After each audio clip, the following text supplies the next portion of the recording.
नमो नमः सद्गुरुभ्यः सद्गुरुभ्यो नमो नमः। नमो नमः सद्गुरुभ्यः सद्गुरुभ्यो नमो नमः।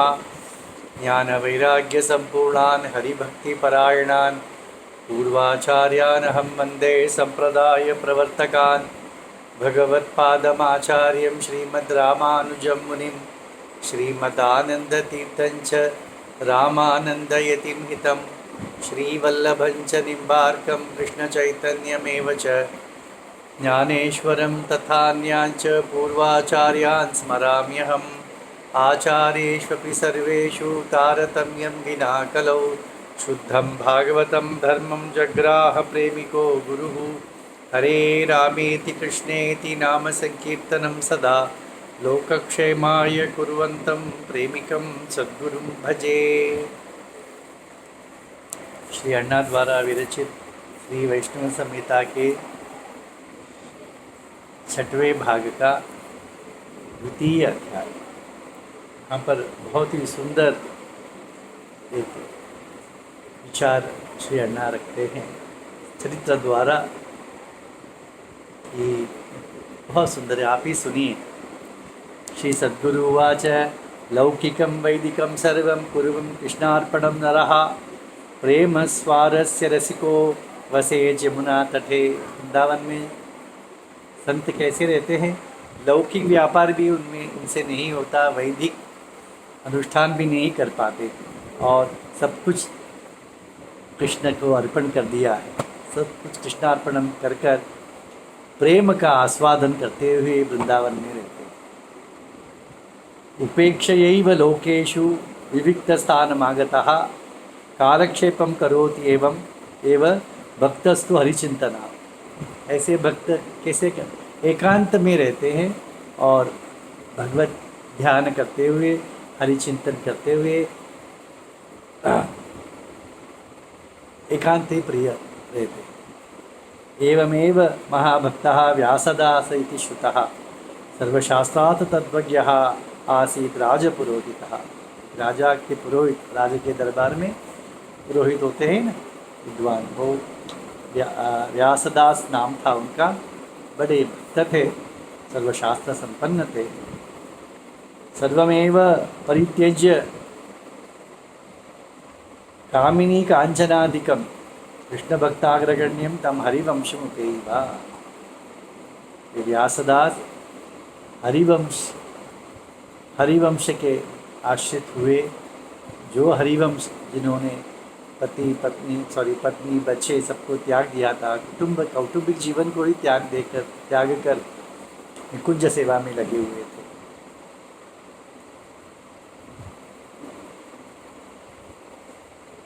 यहाँ पति पत्नी का त्याग के जगह पर मेरा कुछ क्षमा कीजिए, मेरा गलती हो गई। कामिनी कांचन, स्त्रियों में और स्वर्ण में या पैसे कमाने में जो इच्छा है उस सबको छोड़कर हरिवंश कुछ सेवा करते थे। ऐसे हरिवंश के आश्रित हुए हरिदास जी। रसिकाचार्य वर्योयम हरिवंश महाप्रभु कुंज सेवा रहस्यानाम उपदेशम चकार च। वो तो हरिदास क्या, हाँ, रसिकाचार्य थे हरिवंश। वो कुंज सेवा कैसे करना चाहिए, ये पद्धति क्या है, यह सब हरिव्यास को उपदेश करते थे। सेवा कुंज समीपे सवसन नित्यम दृढ़व्रतः राधिका कृष्णयोः सेवां चकार प्रेम पूर्वक। आज भी सेवा कुंज है ना वृंदावन में, उसके समीप रहते थे हरिवंश और प्रेम से राधिका रमण का दोनों का सेवा करते थे। इदमेव परम सौख्यम भावुका नाम महात्मनाम राधा माधवयो दास्यम निकुंजे लभ्यते। यदि राधा माधव का निकुंज सेवा प्राप्त हो तो इससे अधिक सुख प्रदान करने वाला वस्तु कुछ भी नहीं है रसिक भक्तों के लिए। सौरतम दिव्य दंपत्यो द्रष्टुम नार्हति गोपी च गोपी भावयुक्ते भक्ते ही श्रूयते नूपुरध्वनि। का राधा माधव का दर्शन तो कोई नहीं देख सकता, कोई नहीं पा सकता, परंतु कुछ रसिक भक्तों को, भावुक भक्तों को राधा जी के, कृष्ण के नूपुर का ध्वनि सुनाई देता है। दासी भूत्वा राधिकायाः सेवां कुर्वन् यथा रुचि, रसिको भावुको भक्तः कृष्ण संगम उपाप्नुयात्। स्वयं को राधा जी के दासी मानकर सेवा करते हैं, और ऐसे रसिक भावुक भक्त जो है वे ही कृष्ण संग को प्राप्त करते हैं। पौरुषम प्राकृते देहे यावदस्ति ही नरेश नश्वरे गोपीबाह विवीना नाम नाधिकारो लता विहे। जब तक इस शरीर में पुरुष हूँ, इसका अभिमान जब तक है, इसका भान भी जब तक है, पुरुष का भान भी जब तक है, तब तक ऐसे गोपी भाव रहित लोगों के लिए निकुंज सेवा में अधिकार नहीं है। मैं पुरुष हूँ, ये भाव सर्वथा त्याग करना चाहिए। गोपी वेशम विधायेह संचरन्ति च केचन गोपी भावम अभिज्ञाय वेषणैव तु किं फलम्। कुछ लोग वृंदावन में आज भी गोपी भाव स्त्री वेश धारण करते भ्रमण करते हैं। श्री अन्ना कहते हैं, ऐसे वेश धारण से क्या लाभ? गोपी भाव के बिना ये सिर्फ वेश मात्र से क्या लाभ है? निस्वार्थ प्रेम विश्वासमेव भक्तेषु अपेक्षते, रसज्ञो भगवान कृष्णो वेषेण न वंचते। क्या हम भगवान को अपने वेशभूषा से फंसा सकते हैं? वो तो निस्वार्थ प्रेम और दृढ़ विश्वास का ही अपेक्षा करता है हमसे, और कुछ नहीं करता।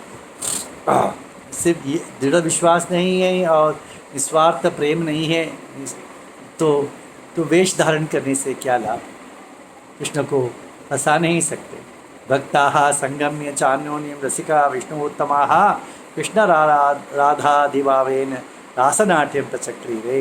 एक दिन ऐसा हुआ, सभी वैष्णव भक्त मिलकर कृष्ण राधा का रासलीला का अनुकरण रासनाट्य करने लगे। गोपी भावेन संसिद्धः व्यासदासो महामनाः जगाम देवदेवस्य द्रष्टुम रास महोत्सव। रासलीला महोत्सव अब भी होता है ना वृंदावन में। तो गोपी भाव से भोग में सिद्धि प्राप्त हुए व्यासदेव वहाँ पर रासनाट्य को देखने के लिए पहुँचे। मंद मारुत समदेव सेव्ये पूर्णचंद्र प्रभायुते यमुना पुलिने रम्ये प्रवृत्ते रासमंडले। मंद मारुत बह रहा था, चांदनी चमक रही थी। ऐसे रात्रि में यमुना के तट पर रासनाट्य आरंभ हुआ। वल्लभी जन मध्यस्था वनमाला धरो धरी वंशी विभूषित करो अंदारुजन वल्लभा। सभी गोपियों के बीच कृष्ण मुरली वादन करते हुए खड़े थे। असती पुष्प संकाशो केकी बरहावदम सकहा। असती पुष्प के समान उसके अंग का रंग है, नील वर्ण है। मोर पंख धारण किया हुआ है। कांची कंकण केयूरहार कुंडल मंडित अनेक आभूषण धारण किए हुए हैं। सुगंध चंदना लिप्त है, सुगंध चंदन से लिप्त है। कस्तूरी तिलकांचित मस्तक पर कस्तूरी तिलक है। अनर्थ राधया साकम जगन्मोहन विग्रह। जगन्मोहन भगवान राधा सहित नृत्य कर रहे हैं। करम गृहीत्वा कृष्णस्य वृषभानुसुता नित्यम 16 वर्षीया नाना भाव प्रदर्शनी।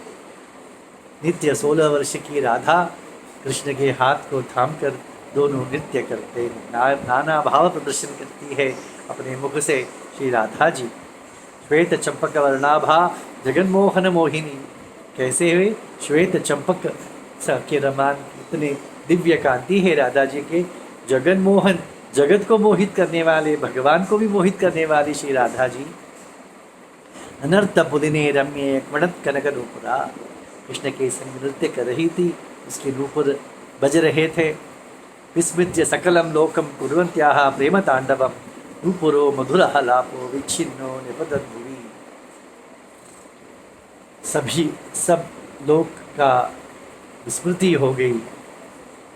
राधा माधव नृत्य कर रहे थे, इतने प्रेम तांडव हो रहा था। समय राधा जी के श्री चरणों से नूपुर टूटकर गिर पड़े। तब विलोक्य महाभागो दासो महामति यज्ञोपवीतम विच्छिद्य पबंध मणिरूपम। इसे देखकर हरिदास ने अपने यज्ञोपवीत को तोड़ा और नूपुर को बांधकर राधा जी के चरणों में लगा दिया। तद विलोक्य महात्मानो रसिका वैष्णवोत्तमा साधु साध्विति हर्षेण प्रोचुर अन्यो न मादरा। हाँ, सब रसिक भक्त ही थे। हाँ, जय हो ऐसे गर्जना करने लगे। तद विलोक्य द्विजा कच्चित धर्मानुष्ठान तत्पर व्यासदास महाभागम अपृच्छत कुपितस्तदा। वहाँ पर एक कर्मानुष्ठान कर्मकांडी एक ब्राह्मण भी थे, वो आए होंगे कदाचित। उन्होंने क्रोध सहित क्रोधित हो गए और हरिदास से व्यासदास से पूछने लगे। ब्राह्मण उवाच अकार्यं कृतवान् एवं निर्भयं ब्राह्मणोऽपि सन् यज्ञोपवीतं विच्छिन्दन् यतो बदनासी नूपुरं। क्या काम किया आपने? आपको डर नहीं है?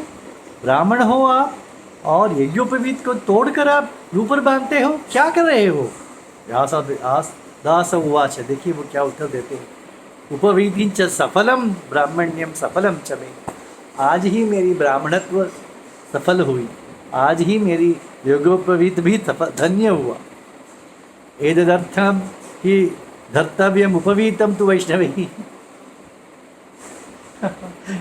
इसीलिए तो वैष्णव योगोपवीत धारण करते हैं। निमग्नान, ये नहीं समझ में आएगा, ब्राह्मणों को समझ में नहीं आएगा। रसिक नहीं बनेंगे तो बिल्कुल समझ में नहीं आएगा। निमग्नानां तु साधूनां कृष्णलीला रसाम्बुधौ लौकिकं वैदिकं कर्तुम अवकाशो न विद्यते। ये रसिक भक्त तो सदा सर्वकाल कृष्ण सेवा में कैंकर्य में निरत रहते हैं, तो उन्हें लौकिक और वैदिक कार्य करने के लिए समय कहाँ है उनके पास? विरंग में देखिए आप, ऐसे रात भर सेवा चलती है, दिन भर सेवा चलती है। वे लौकिक कार्य और वैदिक कार्य कैसे करेंगे, कब करेंगे? संध्या वंदनहीनस्य त्यक्त सर्वक्रियस्य में अतीत लोक वेदस्य यज्ञ सूत्रेण किं फलम। देखिए व्यासदास कहते हैं, मैंने संध्या वंदन छोड़ दिया है, ये समय नहीं है, सेवा में इतना निरत रहता हूँ, समय नहीं है, तो संध्या वंदन किए बिना ये यज्ञ धारण करने से क्या लाभ है? ब्राह्मण उवाच श्रौतम स्मार्तम अनुष्ठानम संत्यज्येत वैष्णवोपि यः संसार सागरे घोरे नूनम स पतितो भवे। ब्राह्मण और कुछ हुए, श्रौत स्मार्त अनुष्ठान को जो त्यागता है वह वैष्णव होने पर भी वह संसार सागर में पड़ा रहेगा। घोर संसार सागर या नरक में पड़ा रहेगा, ऐसा कहते हैं, उसकी मुक्ति नहीं होगी। ऐसा व्यासदेव उवाच, इसके उत्तर को जाते देते हैं। देखिए आप, न कामये वैकुंठम नरका न बिभवे। मैं वैकुंठ की इच्छा नहीं करता हूँ, मुक्ति की इच्छा नहीं करता हूँ, और नरक की से मुझे भय नहीं है। राधा दास्य भवतु में यत्र कुत्रापि जीवता, कहीं भी रहूँ मैं, मुझे राधा दासता मिल जाए तो बस, मुझे और क्या चाहिए? ब्राह्मणोवाच त्यक्त वेद कुलाचारा लोक धर्मातिवर्तिनी निष्फला विष्णुर्भक्ति ही न प्रीणाति हरिस्तदा। वे भी तो हट्टी होते हैं। उन्होंने कहा तुमने वैदिक कुलाचार को त्याग दिया है, लोक धर्म का अतिवर्तन किया है, तो इसलिए आपकी विष्णु भक्ति भी निष्फल हो जाएगी और इससे हरि प्रसन्न नहीं होंगे। देखिए व्यासदेव क्या कहते हैं। व्यासदेव उवाच वैदिकंच न जानामि लौकिकंच न वेद्म्यहम्। मैं लौकिक कार्य भी नहीं जानता, वैदिक कार्य भी नहीं जानता। जानामि केवलम प्रेम राधा माधवयोः सदा। मात्र राधा माधव के प्रेम सेवा ही मैं जानता हूँ। सफला वा विफला वा मम भक्ति न वेद्मि च।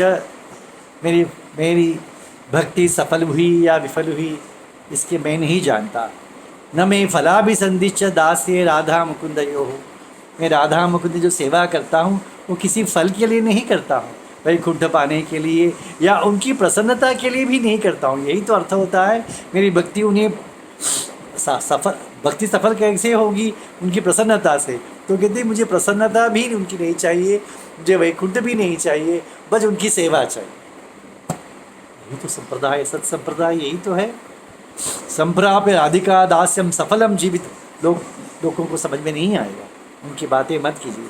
संप्राप्य राधिका दास्यम सफलम जीवितम मम केवलम प्रेम मुग्धोहम उन्मत्तो सिद्धजोत्तम। कहते हे ब्राह्मणोत्तम, मेरी राधिका दासते ही मेरा जीवन सफल हो गया है। मैं तो केवल प्रेम में मुग्ध हूँ, प्रेम में पागल हूँ।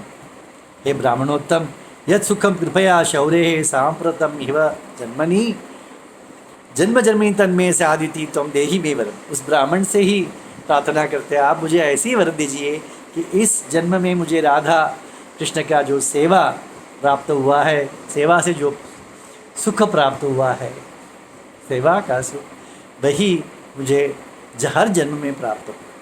सद्गुरुवाच इत्युक्त्वा व्यासदेवदासस्य बाष्पकर्यानुलेक्षणः वन्दे ब्राह्मणं भक्त्या साधुमण्डलसंस्थितः। तो ऐसे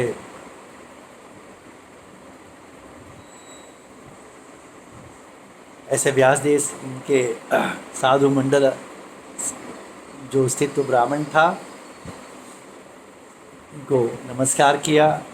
विनीतम क्षमया युक्तम कृष्ण प्रेम परायणम विलोक्य व्यासदास जब ब्राह्मणों विस्कृत भूमि। ब्राह्मण भी आश्चर्यचकित हो गए, कौन ब्राह्मण है, कौन रसिक है, कैसे इनकी गोपी भाव या प्रेम भक्ति देखो कैसी है, आश्चर्य हो गया। देखा नहीं होगा, सुना नहीं होगा पहले। सर्वगुण सद्गुण पूर्णानाम सज्जनानाम महात्मना दुरूह हृदय नूनम लौकिक वैदिक जरूरी। ऐसे प्रेम भक्ति से युक्त संतों का जो चरित्र है या उनका व्यवहार है, ये लौकिक या वैदिक जनों को समझ के बाहर है, समझ में नहीं आए। वे हमेशा ऐसा करेंगे, तुमने संध्या छोड़ दिया, तुम वो छोड़ दिया, तुमने सिर्फ सेवा करते हो, भाव अलग। श्री प्रेमिकेंद्र सद्गुरु महाराज की जय।